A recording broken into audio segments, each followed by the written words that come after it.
Arem il-ktib tal-profeta Sofonija. Għajjad bil-ferħ ta' qalbek bint Sion. Iżrael, samma leħnek. Infex flena u ifraħ b'qalbek kollha bint Ġerusalem. Neħħa l-mulej minn fuqek is-sentenza li kellek kontrik. Keċċa li dewwa tiegħek. Is-Sultant Iżrael, il-mulej u f'nofsok. Ma jkollokx iżjed ħsara minn xi tibża? Dakinhar jgħidu lil Ġerusalem: tibżax Sion, tħallix idejk jintelqu.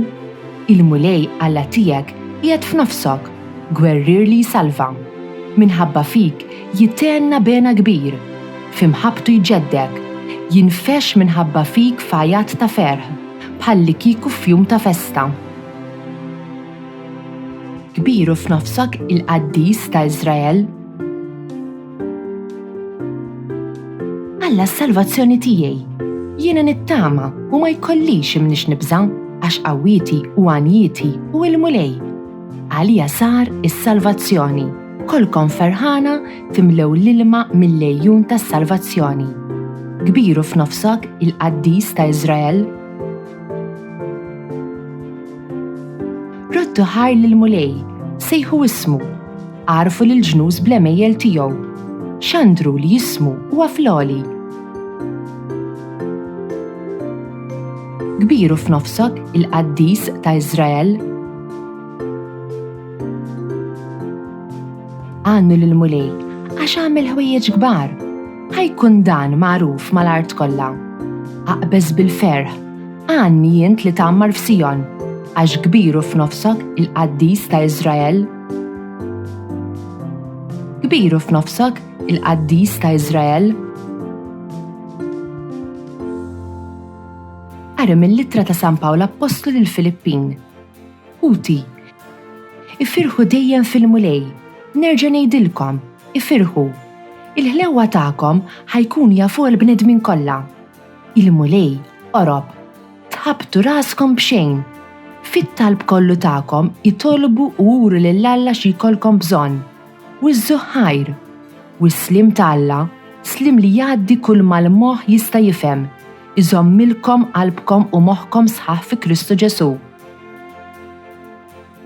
Alleluja, alleluja, l-Ispirtu ta' Sidi l-mulej fuqi, għax il-mulej ikkonsagrani biex inwassar il-bxara tajba lil-fqajrin.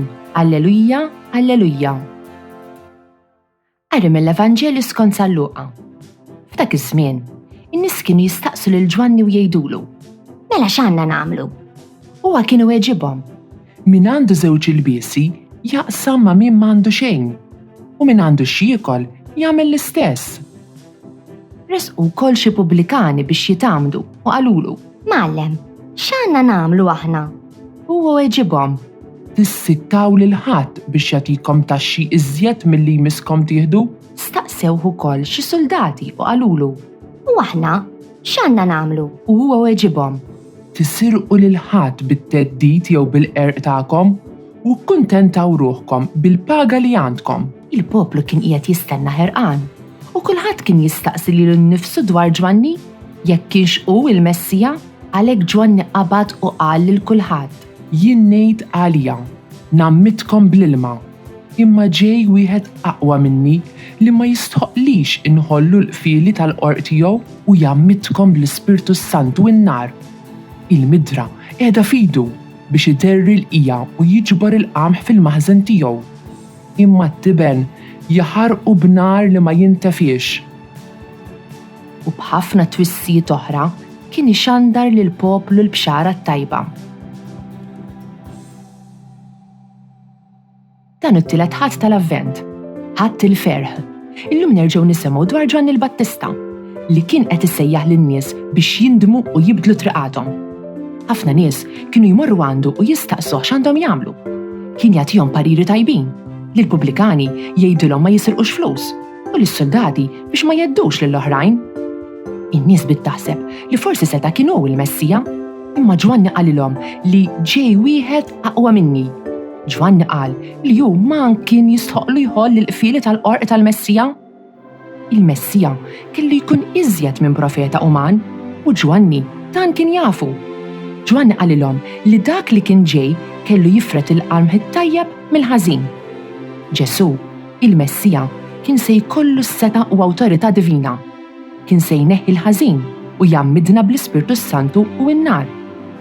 Ġesu mhux xi profeta kwalunkwe, u Alla li jibdilna minn ġewwa, jatina l-grazzja tal-ħajja divina bħala don, għax waħidna ma nistgħux niksbuha. Il-magħmudija bl-Ispirtu Santu hija don tal-għaġeb, għax l-Ispirtu Santu u l-imħabba ta' bejn il-Missier u l-Iben, it-tielet persuna tat-Trinità. Bih, nistgħu nħobbu bħal Alla u nsiru qaddisin. Ejjew f'dan l-avvent nilqgħu id-don ta' Alla li hu l-Ispirtu Santu. Ejjew nifirħu għall-miġja ta' Ġesu. This Maltese translation was produced in collaboration with the Church in Gozo. Don't forget to like, subscribe, and support this channel on Patreon using the link in the description. Thanks for watching!